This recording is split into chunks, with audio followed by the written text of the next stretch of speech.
اسلامی بینک ایک بہت بڑا دھوکہ ہے،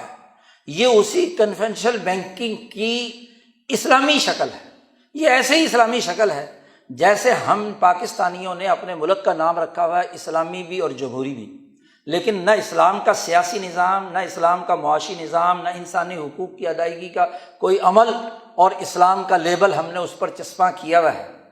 تو ایسے ہی اسلامی بینکنگ کا ایک لیبل چپکا ہوا ہے، اور اس پر ایک تفصیلی مکالمہ، مباحثہ، کتابیں، لٹریچر موجود ہیں کہ آئینی اور قانونی طور پر، ٹیکنیکلی طور پر یہ بات ممکن ہی نہیں۔ یہ سودا سمایا تھا جناب ضیاء الحق صاحب کے دور میں کہ جی اسلامی بینکاری ہونی چاہیے، اور جب ان کے دماغ میں یہ خیال آیا تھا تو انہوں نے 2 کمیٹیاں بنائی تھیں 1985 میں۔ ایک علماء کی کمیٹی بنائی تھی جس کے سربراہ مفتی تقی عثمانی صاحب تھے، اور ایک ٹیکنیکل کمیٹی بنائی تھی جس کے سربراہ اس وقت کے governor state bank Ghulam Ishaq Khan تھے۔ دونوں سے رپورٹ لی گئی تھی کہ کیا ہم اس موجودہ حالت میں جب ہمارا اسٹیٹ بینک قرضوں کے اس عالمی نظام سے جڑا ہوا ہے، ہم اپنے ملک کے اندر اسلامی بینکاری نافذ کر سکتے ہیں؟ تو غلام اسحاق خان کی کمیٹی میں تمام بینکار، تمام اکنامکس کے ماہر، پروفیسر، دانشور موجود تھے۔ ٹیکنیکلی طور پر انہوں نے اس پر غور و فکر کی۔ اس رپورٹ کو پڑھ لیجئے، آج تو سب چیزیں آن لائن موجود ہیں، اس کا شروع کا آغازیہ ہے۔ غلام اسحاق خان نے لکھا تھا کہ اگر واقعی پاکستان میں آپ اسلامک اکنامک سسٹم لانا چاہتے ہیں تو ہمیں پورا سٹرکچر چینج کرنا پڑے گا جی۔ پروڈکشن آف ویلتھ سے لے کر کنزمپشن آف ویلتھ تک جتنے پروسیجر ہیں وہ دین کے کانسیپٹ پر لانے پڑیں گے، اور اس کے لیے ہمارے اسٹیٹ بینک کو ورلڈ بینک سے علیحدگی اختیار کرنی ہوگی، IMF سے علیحدگی اختیار کرنی ہوگی، اپنا معاشی اور اکنامک سسٹم ڈیولپ کرنا ہوگا۔ اگر یہ کرنے کی سکت ہے تو پھر تو آپ یہ بھاری پتھر اٹھائیں، ورنہ پورے اکنامک سسٹم میں جہاں پروڈکشن آف ویلتھ کیپٹلزم کی بنیاد پر ہے، ڈسٹریبیوشن اس کی بنیاد پر ہے، کنزمپشن اس کی بنیاد پر ہے، صرف تبادلہ دولت، اور تبادلہ دولت میں سے بھی صرف زر، اور زر کو کنٹرول کرنے والی اتھارٹی بینک کو اسلامی بنانا، یہ خلاف عقل ہے، اکنامک سسٹم کے بالکل مخالف اور متصادم ہے، ایسا نہیں ہو سکتا۔ لیکن مولانا حضرات نے جی کمیٹی میں جو بات بیان کی کہ ہو تو نہیں سکتا لیکن کچھ تھوڑا سا جوڑ جگاڑ کر لیں، تو انہوں نے جی کہا ہو تو نہیں سکتا جب تک مکمل نظام نہ ہو، لیکن چلو جی ہم اسلام کی طرف سفر کرتے ہیں، اور سفر کرنے کے نام پر انہوں نے کچھ تجویزیں کی، ہیلے بنائے، یہ مرابحہ، مزاربت اور اجارہ، بیع معجل کے نام پر ہیلے بنا کر کہا کہ ہم اس کو کچھ نہ کچھ اسلامی بنانے کی کوشش کرتے ہیں۔ اور وہ رپورٹ جب بینک کے پاس گئی، وزارت خزانہ کے پاس گئی اور ضیاء الحق صاحب کے سامنے گئی، تو انہوں نے اسحاق خان کی رپورٹ کو تو ایک طرف رکھ دیا، کیونکہ ہم نے اس وقت اسلام کھیلنا تھا۔ افغانستان کی لڑائی ہو رہی تھی، وہاں ہمیں ضرورت تھی امریکہ کے مقاصد کو پورا کرنے کے لیے روس کے مقابلے میں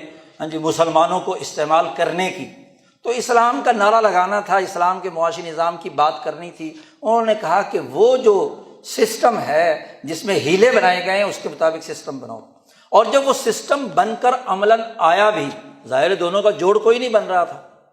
تو خود تقی عثمانی صاحب نے اس پر کڑی تنقید کی کہ یہ بات غلط ہے، لیکن اس کڑی تنقید کے باوجود آج تک وہ اس کی نمائندگی کر رہے ہیں، کس بنیاد پر؟ تو بات یہ ہے کہ اسلامی بینکنگ ہو یا کنونشنل بینکنگ ہو، دونوں کی دونوں دراصل اس عالمی قرضوں کی معیشت کے نظام کے ساتھ وابستہ ہے۔ تو اسلام کے ساتھ تو کم از کم مذاق نہ کیا جائے۔ اگر ہم اتنی جرأت نہیں رکھتے کہ اپنا نظام اسلام کی اساس پر بنائیں،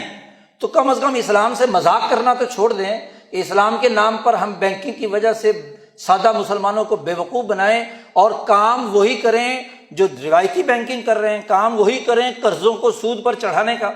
اس کا نام بدل لیا جائے۔ نبی اکرم صلی اللہ علیہ وسلم نے فرمایا تھا کہ آخر زمانے میں ایسے لوگ ہوں گے کہ جو سود کو جائز بنانے کے ہیلے کریں گے، اور ان ہیلوں کے ذریعے سے لوگوں کو بے وقوف بنائیں گے۔ آج یہ کام ہمارے ساتھ پچھلے 75 سال سے ہو رہا ہے۔ ہمیں علمی طور پر اگر ہم واقعی اسلامی نظام کی طرف آنا چاہتے ہیں تو اس کے بنیادی پرنسپلز اختیار کرنے ہوں گے، اور نہیں تو ہم علمی دنیا میں بطور تھیری کی تو اس کو سمجھیں، ٹھیک ہے ہم میں سے ہر آدمی یہ تبدیلی نہیں کر سکتا، لیکن علمی دنیا میں مکالمہ تو ہو، اسلام کا ایک مکمل اکنامک سسٹم تو ہمارے سامنے آئے، پوائنٹ آف ویو تو واضح ہو، اس کی اساس پر ہم کوئی نظریہ تو رکھیں، اسلام کے ساتھ کھلواڑ اور مذاق نہ کریں۔ آج ضرورت ہے کہ ہم دین اسلام کی بنیادی اساسی تعلیمات جو عقلی بھی ہیں،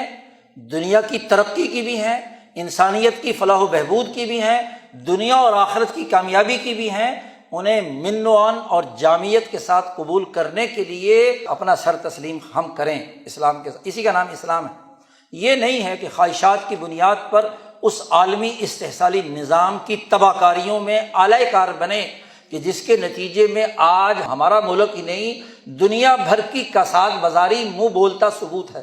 ابھی پچھلے مہینے بالی کانفرنس ہوئی ہے، بالی کانفرنس میں G20 کے ممالک سر جوڑ کر بیٹھے ہیں کہ ہم نے دنیا میں جو قرضوں کی معیشت جاری کی ہوئی ہے اور اس کے نتیجے میں ملک سراسر دھڑا دھڑ دیوالیہ ہو رہے ہیں، سری لنکا، پاکستان دیوالیے کے دہانے پر، اور ملک، تو اس کے نتیجے میں تو ہمارے قرضے ڈوبیں گے۔ تو اس قرضوں کی معیشت کو ہمیں اس پر نظر ثانی کرنی چاہیے اور ان ملکوں کی مدد کرنی چاہیے، یہ نہ ہو کہ وہاں کے بندے مر جائیں اور ہمارا قرضہ ڈوب جائے۔ تفصیلی رپورٹ 3 دن کی آپ بالی کانفرنس کی پڑھ لیجیے کہ خود سر جوڑ کر بیٹھے قرضہ دینے والے، جس میں چائنا بھی ہے، امریکہ بھی ہے، ورلڈ بینک کے نمائندے بھی ہیں، وہ اکنامک فورم کے نمائندے بھی ہیں۔ تو دنیا کے غریب ملکوں کو مقروض بنا کر ان کی معیشت پر کنٹرول کرنے پر قرضے دینے والے بھی پریشان ہیں کہ بندہ مر گیا تو وصول کہاں سے کریں۔ تو آج سوچنے کی بات ہے کہ دین اسلام کا وہ آفاقی نظام جو انسان دوست ہے، انسانیت کی ترقی کا راستہ دکھاتا ہے، اس کو ہم عقلی اور منطقی بنیادوں پر ہم مسلمان خاص طور پر اور دنیا بھر کے انسان اس پر سوچیں، غور و فکر کریں، اپنے رویے بدلیں، اپنی اجتماعیت کو اور اپنے ملک اور قوم کو صحیح راستے پر گامزن کرنے کے لیے کردار ادا کریں۔ وآخر دعوانا ان الحمد للہ رب العالمین۔